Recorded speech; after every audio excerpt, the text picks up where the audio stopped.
गीता का पहला अध्याय अर्जुन विषाद योग उन पात्रों और परिस्थितियों का परिचय कराता है जिनके कारण पांडवों और कौरवों के बीच महाभारत का महासंग्राम हुआ। यह अध्याय उन कारणों का वर्णन करता है जिनके कारण भगवद गीता का ईश्वरावेश हुआ।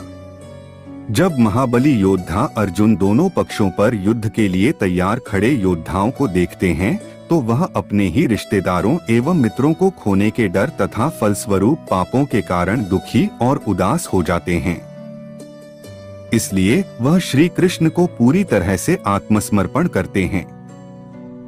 इस प्रकार भगवद गीता के ज्ञान का प्रकाश होता है। धर्मक्षेत्रे कुरुक्षेत्रे, कुरुक्षेत्र में देवताओं ने यज्ञ किया था। राजा कुरु ने भी यहाँ तपस्या की थी। यज्ञादि धर्ममय कार्य होने से तथा राजा कुरु की तपस्या भूमि होने से इसको धर्मभूमि कुरुक्षेत्र कहा गया है। यहाँ धर्मक्षेत्रे और कुरुक्षेत्रे पदों में क्षेत्र शब्द देने में धृतराष्ट्र का अभिप्राय है कि यह अपनी कुरुवंशियों की भूमि है। यह केवल लड़ाई की भूमि ही नहीं है, प्रत्युत तीर्थ भूमि भी है जिसमें प्राणी जीते जी पवित्र कर्म करके अपना कल्याण कर सकते हैं। इस तरह लौकिक और पारलौकिक सब तरह का लाभ हो जाए ऐसा विचार करके एवं श्रेष्ठ पुरुषों की सम्मति लेकर ही युद्ध के लिए यह भूमि चुनी गई है। संसार में प्रायः 3 बातों को लेकर लड़ाई होती है, भूमि, धन और स्त्री। इस तीनों में भी राजाओं का आपस में लड़ना मुख्यतः जमीन को लेकर होता है। यहाँ कुरुक्षेत्र पद देने का तात्पर्य भी जमीन को लेकर लड़ने में है। कुरुवंश में धृतराष्ट्र और पांडु के पुत्र सब एक हो जाते हैं। कुरुवंशी होने से दोनों का कुरुक्षेत्र में अर्थात राजा कुरु की जमीन पर समान हक लगता है। इसलिए कौरवों द्वारा पांडवों को उनकी जमीन न देने के कारण दोनों जमीन के लिए लड़ाई करने आए हुए हैं।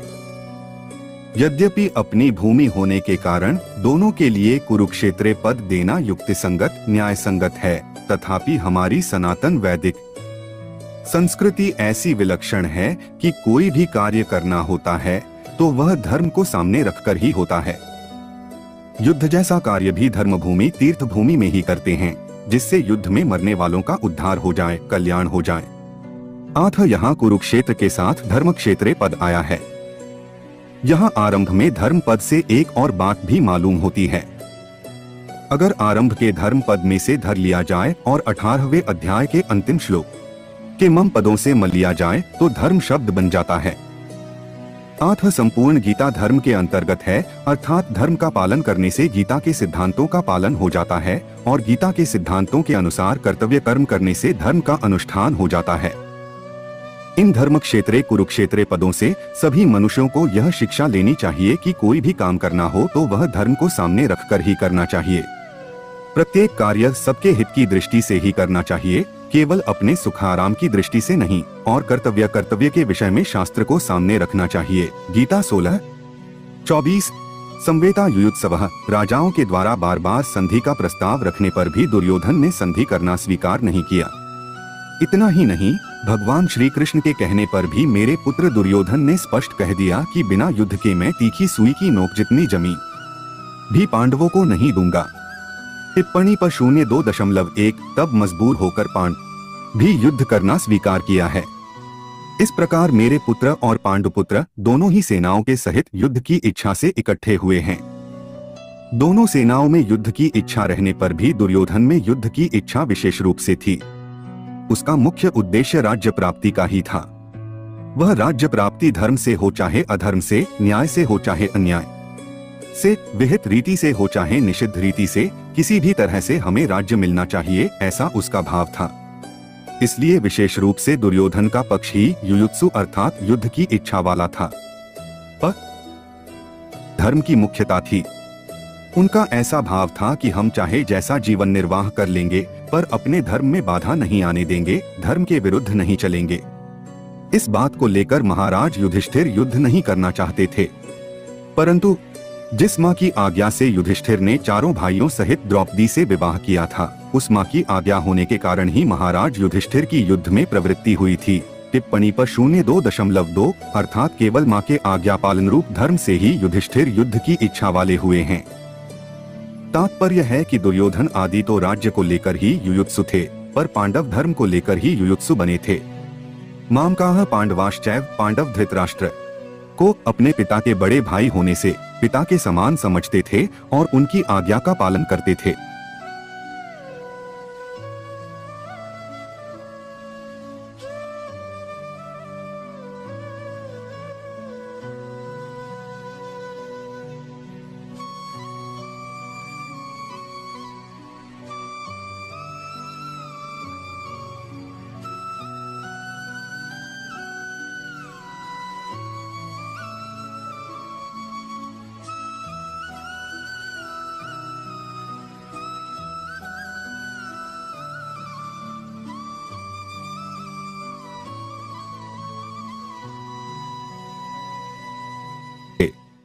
धृतराष्ट्र के द्वारा अनुचित आज्ञा देने पर भी पांडव उचित अनुचित का विचार न करके उनकी आज्ञा का पालन करते थे।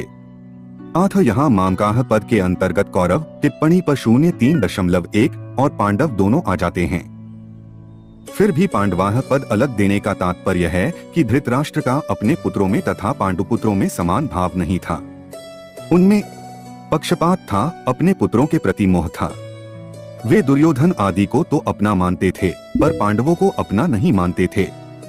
टिप्पणी पर 0.3 इस कारण उन्होंने अपने पुत्रों के लिए मामकाः और पांडुपुत्रों के लिए पांडवा पद का प्रयोग किया है, क्योंकि जो भाव भीतर होते हैं वे ही प्रायः वाणी से बाहर निकलते हैं। इस द्वैधी भाव के कारण ही धृतराष्ट्र को अपने कुल के संहार का दुख भोगना पड़ा। इससे मनुष्य मात्र को यह शिक्षा लेनी चाहिए कि वह अपने घरों में, मोहल्लों में, गांवों में, प्रांतों में, देशों में, संप्रदायों में द्वैधी भाव अर्थात ये अपने हैं, ये दूसरे हैं, ऐसा भाव न रखे। कारण कि द्वैधी भाव से आपस में प्रेम स्नेह नहीं होता, प्रत्युत कलह होती है। यहाँ पांडवाः पद के साथ एव पद देने का तात्पर्य है कि पांडव तो बड़े धर्मात्मा हैं, अतः उन्हें युद्ध नहीं करना चाहिए था। परंतु वे भी युद्ध के लिए रणभूमि में आ गए तो वहाँ आकर उन्होंने क्या किया। मामकाः और पांडवाः टिप्पणी पर 0.3 इनमें से पहले मामकाः पद का उत्तर संजय आगे के दूसरे श्लोक से 13वें श्लोक तक देंगे कि आपके पुत्र दुर्योधन ने पांडवों की सेना को देखकर द्रोणाचार्य के मन में पांडवों के प्रति द्वेष पैदा करने के लिए उनके पास जाकर पांडवों के मुख्य सेनापतियों के नाम लिए। उसके बाद दुर्योधन ने अपनी सेना के मुख्य योद्धाओं के नाम लेकर उनके रणकौशल आदि की प्रशंसा की। दुर्योधन को प्रसन्न करने के लिए भीष्म जी ने जोर से शंख बजाया। उसको सुनकर कौरव सेना में शंख आदि बाजे बज उठे। फिर 14वें श्लोक से 19वें श्लोक तक पांडवाः पद का उत्तर देंगे कि रथ में बैठे हुए पांडव पक्षीय श्री कृष्ण ने शंख बजाया। उसके बाद अर्जुन, भीम, युधिष्ठिर, नकुल, सहदेव आदि ने अपने अपने शंख बजाए, जिससे दुर्योधन की सेना का हृदय दहल गया। उसके बाद भी संजय पांडवों की बात कहते कहते 20वें श्लोक से श्री कृष्ण और अर्जुन के संवाद का प्रसंग आरंभ कर देंगे। किम कुर्वत किम शब्द के 3 अर्थ होते हैं, विकल्प, निंदा, आक्षेप और प्रश्न। युद्ध हुआ कि नहीं, इस तरह का विकल्प तो यहाँ लिया नहीं जा सकता, क्योंकि 10 दिन तक युद्ध हो चुका है और भीष्म जी को रथ से गिरा देने के बाद संजय धृतराष्ट्र को वहाँ की घटना सुना रहे हैं। मेरे और पांडु के पुत्रों ने यह क्या किया जो कि युद्ध कर बैठे। उनको युद्ध नहीं करना चाहिए था, ऐसी निंदा या आक्षेप भी यहाँ नहीं लिया जा सकता, क्योंकि युद्ध तो चल ही रहा था और धृतराष्ट्र के भीतर भी आक्षेप पूर्वक पूछने का भाव नहीं था। यहाँ किम शब्द का अर्थ प्रश्न लेना ही ठीक बैठता है। धृतराष्ट्र संजय से भिन्न भिन्न प्रकार की छोटी बड़ी सब घटनाओं को अनुक्रम से विस्तार पूर्वक ठीक जानने के लिए ही प्रश्न कर रहे हैं। संबंध धृतराष्ट्र के प्रश्न का उत्तर संजय आगे के श्लोक से देना आरंभ करते हैं।